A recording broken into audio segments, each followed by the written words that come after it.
의외로 지금 이렇게 지수는 잘 가는데 못 가는 종목들도 있고 한번 시장 최근 흐름 한번 좀 정리해 주신다면 증시. 지금 시장이 네. 결코 쉬운 시장은 아니죠. 쉬운 시장은 아니다. 예, 지수는 올라가고 있는데 그러니까 이제 많은 이 방송을 보시는 특히 이제 개인 투자자분들이 굉장히 답답하다라는 것을 토로하고 계실 것 같아요. 무슨 얘기인가 하니 지수는 2,400에서 2,500을 넘어섰고 네. 이준호 선생님 말씀하신 것처럼 2,600 심지어 3,000포인트를 제시하는 증권사들도 나타나기 네, 시작했거든요. 네. 지수는 올라가는데 내 종목 짧게는 5에서 10%, 많게는 20에서 30% 정도 마이너스가 나온 종목들이 나타났다라는 겁니다. 이게 우리가 이제 3월, 4월서부터 동학개미 운동이 이루어진 이후에 네. 처음으로 나타난 현상이에요. 그동안에는 뭐 손실 구간에 들어간 사람은 별로 없었잖아요. 그렇죠. 물론 우리가 이제 8월 말에 갤럽 조사 발표를 했을 당시만 하더라도 50%가 벌고 25%가 똔똔이고 25%가 손해를 봤다라는 네. 부분들이 있었습니다만 손해를 보신 분들은 특정 섹터였었죠. 예를 들어서 원유라든지 아니면 뭐 인버스라든지 이런 쪽에 하신 분들이었습니다만 대부분 주식 투자하신 분들은 이익을 좀 보신 상황이었고 네. 손실이 나도 그렇게 걱정하지는 않았었죠. 왜냐하면 손실이 났었어도 조금만 좀 견뎌내면 다시 올라가는 그런 상황이었었죠. 네네. 이런 것에 익숙해지신 분들이 상당히 많다라는 겁니다. 그런데 문제는 이제 10월서부터 발생하기 시작했죠. 그렇죠. 10월 초서부터 지수가 조금 종목이 밀리기 시작하더니 언택에서 컨택으로 또 업종에 변환하고 최근에 외국인들이 들어오면서 삼성전자를 중심으로 사다 보니 특히 언택 대표주를 중심으로 해서 제약바이오 지금 뭐 백신이 나온다 하더라도 일부 종목을 제외하고는 마이너스가 나오기 시작하니까 네. 당황하기 시작했다라고 저는 말씀드리고 싶어요. 그런 상황에서 지금 외국인들의 구원투수가 들어와 줬죠. 네. 기다리던 외국인들이 들어왔습니다. 네. 근데 웬걸 내가 갖고 있는 주식을 안 사거든요. 그냥 뭐 삼성전자 하이닉스 주로 삼성전자 하이닉스, 2차 전지, 뭐 2차 전지. 자동차 뭐 이런 쪽이 들어오니까 이제 개인 투자자들이 이제 이준호 선생님 같은 전문가분들에게 상담을 원하는 이유가 그 질문이 미루어 짐작컨대 이런 질문들일 거예요. 내가 무슨 종목 갖고 있는데 이거 갖고 있어도 되느냐? 첫 번째가 그거. 그 다음에 지금 만약에 내가 산다면 뭘 사야 되겠느냐? 이런 질문으로 요약할 수 있을 그렇습니다. 것으로 미루어 짐작합니다만 네. 외국인들이 들어오면서 그러니까 이제 속된 말로 좀 속어서 환장하겠다라는 게 지수는 안 밀리는데 종목이 밀리니까 어려운 거죠. 네네. 근데 이제 정리해서 말씀드리면 일단 지금 시장의 분위기는 바뀌었고 외국인들이 들어오면 개별 종목을 사겠습니까? 한국물을 사겠습니까? 라고 본다라면 외국인들은 한국물을 살 수밖에 없죠. 한국이라면 코리아죠. 코리아면 뭐겠습니까? 삼성전자죠. 물론 동학개미 운동을 해서 삼성전자를 지금까지 갖고 계신 분들은 뭐 계속해서 갖고 계시면 되겠습니다만 시장이라는 게 항상 우리가 방심하고 있을 때 시장에 경고를 준다라는 점이 이번에도 맞아떨어졌다. 예. 결코 이번만은 다르다라는 것은 주식시장에 통용되지 않는다. 이런 것들을 좀 보여주고 있다. 저는 그렇게 정리해드리고 싶습니다. 예. 그래요. 우리 또 이제 뭐 동학개미만 있습니까? 서학개미도 있는데 네. 최근 들에 이제 그 얘기 자꾸 나오잖아요. 나스닥 대비 최근 들어선 다우존스 지수가 약간 아웃퍼폼하고 그렇죠. 그런 약간의 로테이션 분위기. 네. 그게 플러스 우리 국내에서도 네. 코스닥이 생각보다 코스피보다는 조금 요즘 이렇게 발이 좀 느리죠. 맞습니다. 이런 부분은 또 뭐가 작용해서 그렇다고 볼 수 있죠? 일단은 좀 나눠서 생각을 해보면 뭐 기본적 분석하고 기술적 분석으로 일단 나눠서 생각해보면 네. 뭐 여러분들 종합주가지수 코스피랑 코스닥을 두 개를 차트를 띄워놓고 보시면 네. 코스피랑 코스닥을 지우시고 선입관을 지우시고 코스피다 코스닥이다 이런 거 선입관을 지우시고 차트만 한번 놓고 보시면 네. 어떤 차트가 지금 가는 차트고 어떤 차트가 무너지는 차트인지가 눈에 보이실 겁니다. 코스피 같은 경우는 전고점을 뚫어주는 상황이죠. 계속해서 올라가는 차트입니다. 네. 그런 차트는 전형적으로 상승 차트라고 우리가 교과적으로 얘기할 수 있고 코스닥 같은 경우는 하향하는 트렌드를 아직 벗어나지 못했습니다. 그러니까 차트만 놓고 여러분들이 차트 투자하실 때는 그래야 돼. 때로는 종목을 손으로 가리시고 차트만 놓고 봤을 때 이게 과연 냉정하게 선입견 없이 봤을 때 어떠냐라고 봤으면 코스닥은 밀리는 차트입니다. 일단 첫 번째. 네. 그다음에 두 번째를 놓고 보면 아까 그 문 센터님도 말씀하셨다시피 이제 밸류에 대한 부분들인데 코스닥 같은 경우는 우리가 이제 그동안 동학개미 운동이건 서학개미 운동 좀 논의를 치고 동학개미 운동 중심으로 봤을 때 실적 안 따졌잖아요. 안 따졌죠. 실적 안 따지고 오죽했으면 PDR이라는 용어가 나왔겠습니까? 꿈이 네. 있거나 앞으로 미래의 먹거리거나 생활을 바꿀 거다라고 하면은 밸류를 높이 줬죠. 네. 카카오 같은 경우 PER이 100배입니다. 네. 그런 정도까지 밸류를 높이 일단 인정을 해줬어요. 밸류가 높아지면 그 다음에 기다리는 게 뭐죠? 실적이죠. 그렇죠. EPS가 올라와줘야죠.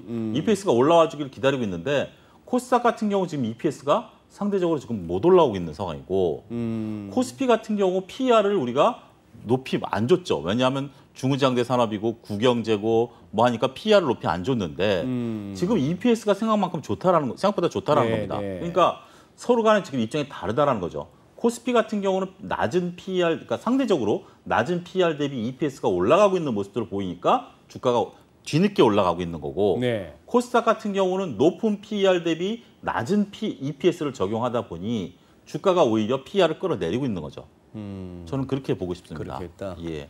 그리고 또 한 가지 예. 백신 그러는데 네.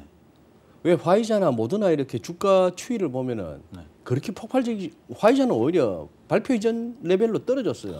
그러니까 이제 우리가 좀 고민해봐야 될 부분인 것 같습니다. 네네. 백신에 대한 부분들을 고민해봐야 될 부분들인데 결국 백신이라든지 치료제들이 빨리 나와서 지금 우리 특히 우리나라 정부도 문재인 대통령께서 해외에서 아무리 개발한다 하더라도 우리나라도 뭐 무조건 개발까지 가겠다라고 선언하는 상황이기 때문에 정말 이런 걸 해서 내년에 모든 걸 좀 바꾸고 저도 내년에 진짜 해외여행 좀 가고 싶습니다. 글쎄, 진짜 우울해집니다. 예, 이렇게 가고 싶은데 근데 이제 백신이라는 게 이런 문제점이 있다라고 여러분들이 인식을 하셔야 되는 게 첫 번째가 완벽하지 않다라는 거죠.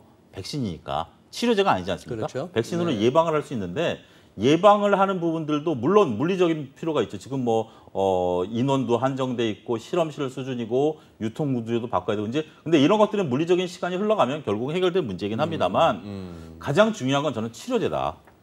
백신 이제 예, 백신보다도 백신을 맞더라도 90% 효과를 본다 하더라도 멀쩡한 사람이 10%가 병에 걸린다라면 치료제가 나오기 전까지 백신은 큰 의미를 갖기 어렵다. 우리가 서로 백신을 맞아서 우리가 독감 백신을 맞아서 독감에 걸린다 하더라도 병원 가서 치료제 한 방 맞으면 끝나는 거 아니겠습니까? 네네. 근데 지금 만약에 그렇지 않아서 멀쩡한 사람이 백신 맞아서 그걸로 인해서 병에 걸려서 다시 입원해야 되고 전파되고 한다라면 지금 글로벌 각국들이 백신에 대한 그런 것들이 쉽게 과연 접종할 수 있겠느냐 그런 것도 우려감을 좀 나타낼 수 있는 것 같습니다. 참 시황이란 게 늘 그래요. 저도 뭐 시황으로 먹고 삽니다만 이 시황이란 게 늘 사후 약방문이라서 네. 어떨 때는 백신 기대감으로 상승했다가 백신 불안정성 때문에 하락했다가 끝나고 나면 뭐 그런 식이긴 합니다. 그러니까 이게 여러분들 이제 뭐 워낙 이진우 소장님이 날카롭게 시황을 보시는 분이시긴 합니다만 저도 많이 배우는 것 중에 하나가 우리가 이제 다른 사람들이 그거에 흥분할 때 네. 이게 과연 팩트이고 예. 이게 과연 정말 주식시장을 바꿀 수 있을 것인가를 여러분들이 좀 한 번 더 생각하신다라면 쉽게 이렇게 흔들리지 않으실 수도 있을 것 같아요. 예. 지금 기본적으로 코스피 예. 소장님께서도 뭐 여기서 뭐 한 2,600 정도에 왜 못 가겠습니까? 안 가겠습니까? 네. 그죠? 네. 그리고 언젠가는 가죠. 2,800도 그렇죠. 가고 예. 3,000은 언젠가는 갑니다. 가줘야죠. 주식하는 가줍니다. 입장에서는 또 예. 가줘야 되고 예. 갈 수밖에 없고 예. 이게 이번에 2,500만 해도 지난 2018년 초에 봤던 그걸 갖다가 2년 반 만에 다시 보는 거 아니에요. 예. 이거는 그냥 2년 반 정도면 그냥 버지 앞에 존 필요 없는 거 아니에요. 그렇죠. 예. 존버도 아닌 그냥 버면 네. 버티기만 하면 되는 2년 반입니다. 우리가 흔히 말하는 뭐 그게 코인 시장에서부터 해가지고 이제는 뭐 욕처럼도 안 들리고 그냥 웃으면서 하는 존버가 예. 존버라면 한 10년은 넘어야 존버 아닙니까? 그렇죠. 그래서 기다리면 다 예. 오는 거긴 한데 예. 그래도 이렇게 보다 보면은 10년 갖고도 안 되는 종목들이 있더라고요. 많죠. 거의 3분의 2 이상이죠. 니케이는 이번에 계산해 보니까 한 30년 만에 온 것 같아요. 예. 지수만 봐서는 그런 레벨이긴 한데 지금 조금 위험해 보이는 쪽 예. 그리고 유망해 보이는 쪽 어떻게 보고 계십니까? 현실적. 일단은 지금 뭐 말씀하신 것처럼 존버라는 단어가 상당히 투자자들에게 현혹시킬 수 있는 단어예요. 저는 좀 그렇게 보고 싶어요. 잠깐 제 생각을 좀 말씀을 드리면 존버를 한다라고 그러면 이제 뭐 특히 개인 투자자분들은 다른 직장인 분들이 많지 않습니까? 네. 일을 하다 보니 주식에 대해서 신경 쓸 수 있는 여력이 그렇게 많지가 않아요. 예. 그러다 보니 사서 묻어두면 무조건 올라간다. 버티기만 하면 올라갈 수 있다. 그러면 내가 어떤 똘똘한 종목을 잘 사서 아니면 누가 얘기를 들어서 사면 버티면 된다라는 거에 저는 위험할 수도 있다. 선생님 정확히 지적하셨다시피 지금 2018년 지금 비교했을 때 과연 올라간 종목은 몇 개고 떨어진 2018년 종목은 대비 지수는 그대로인데 똑같은데 떨어진 종목은 몇 개냐라고 봤을 때 지금 2,500선이면 PBR 1배입니다.